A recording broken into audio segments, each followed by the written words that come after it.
Oitavo ano, nós concluímos a correção dos nossos exercícios relacionado a os conteúdos das séries anteriores. Agora nós iremos iniciar o nosso estudo utilizando o nosso livro sobre os conteúdos realmente do oitavo ano.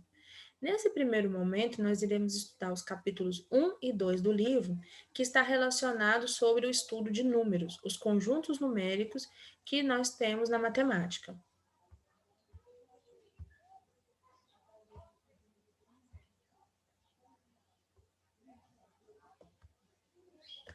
Os conjuntos numéricos que nós temos os números naturais, os números inteiros, os números racionais, os números irracionais e o conjunto dos números reais. E fora desse conjunto, nós temos o conjunto dos complexos. Nós não iremos estudar o conjunto dos complexos porque é um conjunto numérico estudado apenas no ensino médio. Nós vamos começar hoje pelo conjunto dos números naturais, que é o conjunto mais simples e também o mais utilizado. O conjunto dos números naturais, ele é representado pela letra N. Vocês vão observar que cada conjunto tem um símbolo, uma letra que o representa. Esse conjunto, ele é formado pelos números positivos e iniciando do zero. Lembrando que o zero não é um número nem positivo nem negativo.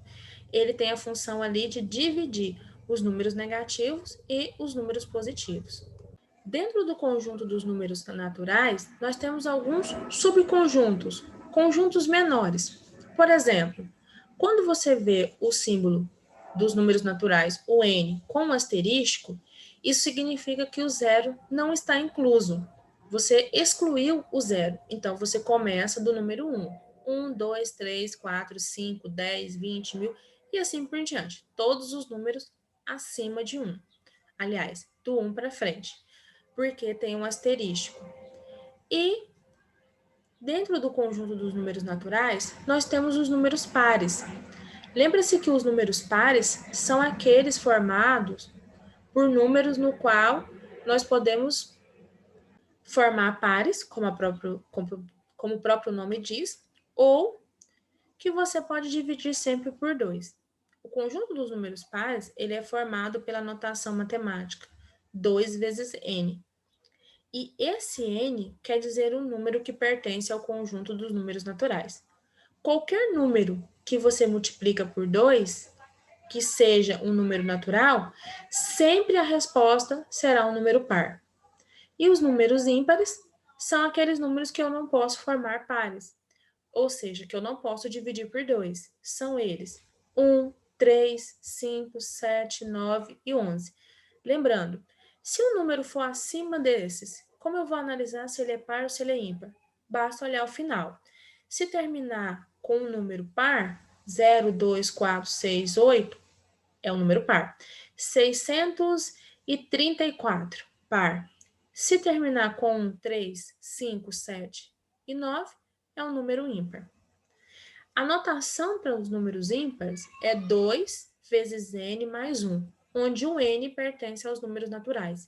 Isso quer dizer que qualquer número que você substitua o n, multiplique por 2 e some 1, vai gerar um número, mas esse número é sempre ímpar.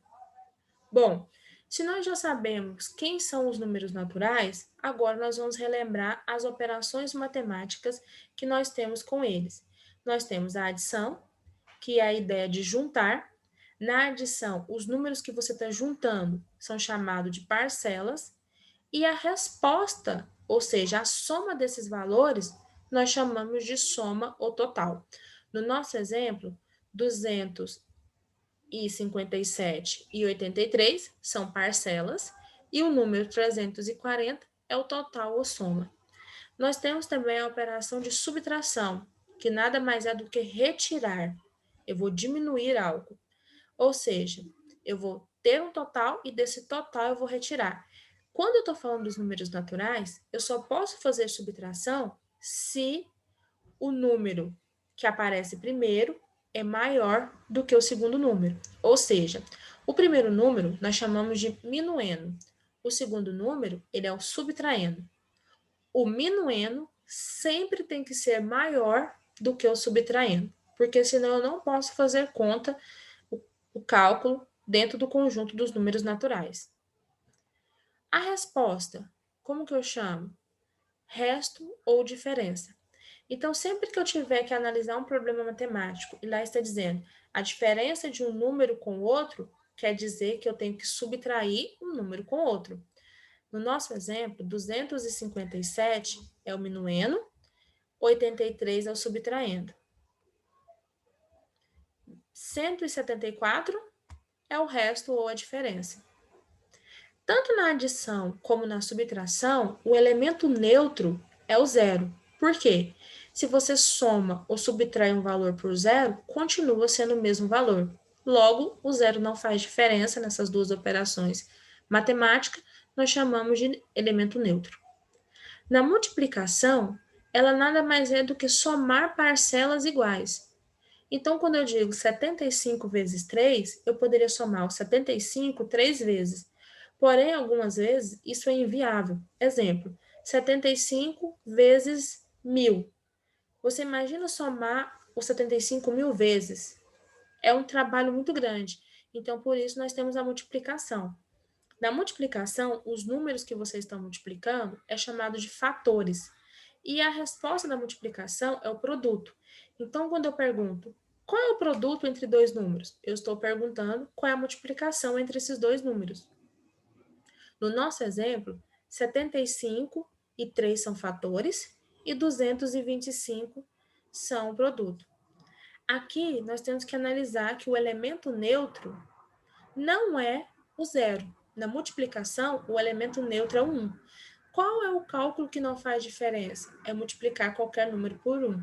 Quando você multiplica um número por 1, continua sendo o próprio número. 5 vezes 1, 5. 10 vezes 1, 10. Então, na multiplicação, o elemento neutro é 1. E o zero, ele é o elemento nulo. Toda vez que você multiplica um número por zero, a resposta é zero.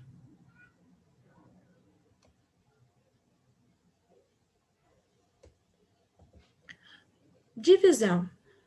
A divisão nada mais é do que uma forma de saber quantas vezes uma certa quantidade cabe em outra quantidade. O número que você está dividindo, nós chamamos de dividendo. O número que está sendo utilizado para fazer essa divisão, nós chamamos de divisor. A resposta dessa divisão é o quociente.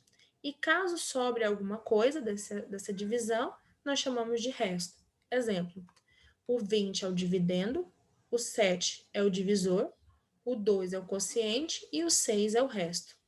Quando você trabalha com números naturais, você não continua o cálculo, você para e deixa o resto. Quando você está trabalhando números racionais, que entra a numeração decimal, aí você continuaria esse cálculo. Vale observar que dentro da divisão tem uma situação interessante, que é o dividendo, ou seja, o nosso 20, ele vai ter que ser igual ao nosso divisor, que é 7, multiplicado pelo quociente, que é 2, somado com o resto, que é 6, porque 7 vezes 2 é 14 e 14 mais 6 é 20. Então, sempre que eu quiser saber se o cálculo está certo, eu preciso multiplicar o divisor pelo quociente e somar com o resto. A resposta vai ser sempre o dividendo, se o cálculo estiver correto. A divisão, ela é considerada exata quando o resto é zero. E a divisão, ela é considerada não exata quando o nosso resto é qualquer número diferente de zero. No nosso exemplo, como o resto é 6, então nós chamamos isso de divisão não exata. Um outro detalhe sobre a divisão é que temos uma regra importante. O divisor não pode ser zero. Isso quer dizer que o número que fica dentro da chave pode ser qualquer número, menos o zero. Na divisão, ela é o contrário da multiplicação. Por que eu escolhi 2 para ser o número que divide 20 por 7? Porque 2 vezes 7 é 14 e é o número que mais aproxima do 20. Agora, se você pensar no divisor sendo zero, não existe nenhum número que multiplica por zero que se aproxima de 5 ou de qualquer outro número, a não ser que seja o próprio zero. Portanto, o divisor não pode ser zero. Temos também a operação de potenciação.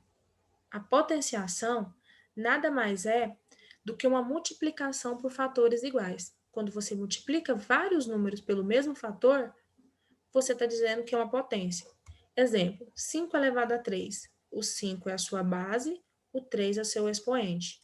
Se você multiplicar o 5 3 vezes, você está dizendo que a base vai ser repetida, vai ser os fatores, e o expoente vai te dizer quantas vezes esses fatores precisará ser repetido.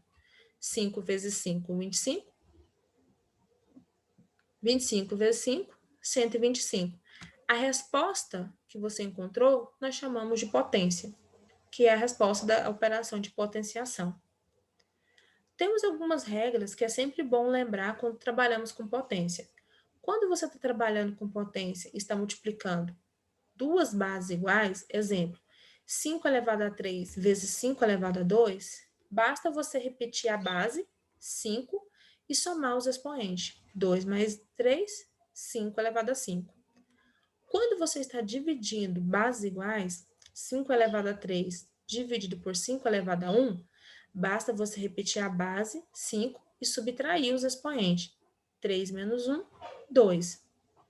Quando você tem uma potência de uma potência, exemplo, 5 elevado a 3 elevado a 2, você repete a base 5 e multiplica os expoentes. 3 vezes 2, 6. Se você tem uma multiplicação, você pode tanto multiplicar primeiro, 5 vezes 3, 15 elevado ao quadrado, ou você pode fazer separado, 5 elevado a 2 vezes 3 elevado a 2. Faria a mesma coisa se fosse divisão.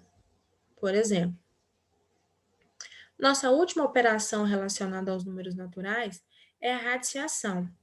O resultado da radiciação nada mais é do que a multiplicação de um mesmo número, ou seja, a radiciação é a operação inversa da potenciação. Vamos analisar a raiz quadrada. A raiz quadrada tem uma raiz, tem um símbolo, que nós chamamos de radicando. Dentro do radicando tem um número, e nós temos um índice. Quando esse índice é 2, nós chamamos de raiz quadrada. Eu procuro um número que, multiplicado por ele mesmo, é o valor que está dentro do radicando. Qual é a raiz quadrada de 4? 2, porque 2 vezes 2 é 4. Agora, no nosso segundo exemplo, nós temos a raiz terceira de 27. Ou seja, o índice é 3. Eu procuro um número que tem que multiplicar 3 vezes por ele mesmo, que é 27. 3 vezes 3 vezes 3 é 27. Então, a raiz terceira de 27 é 3. No nosso terceiro exemplo, nós temos a raiz quarta de 625. Ou seja, o índice é 4 e o número que está dentro do radicando é 625. Eu procuro um número que, multiplicado por ele 4 vezes, é 625. Esse número é 5, porque se você multiplicar o 5 4 vezes, 5 vezes 5 é 25, 25 vezes 5 é 125, e 125 vezes 5, 625.